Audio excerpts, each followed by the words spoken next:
អ្នកគ្រូមានដាវៃដានិងភ្នាក់កិត្តិយសទាំងអស់ខ្ញុំបានឈ្មោះអានអញ្ញតាភេទប្រុសអាយុ6ឆ្នាំរៀននៅសាលាមត្តេយ្យមេប្រទេសព្រៃតរ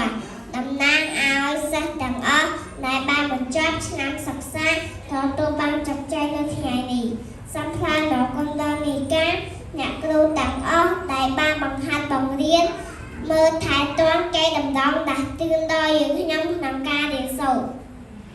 សូមអរគុណដល់អង្គចំផៅដែលបានចម្អិនអាហារឆ្ងាញ់ៗនិងសម្អាតបរិស្ថានយ៉ាងស្អាតមានអនាម័យ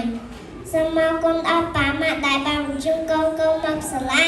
ទទួលបានចំណេះដឹងអត្តចរិតល្អហើយលះបង់ថវិកានិងពេលវេលាខ្ញុំពិតជាស្រឡាញ់សាលាមេត្តាព្រៃតរណាស់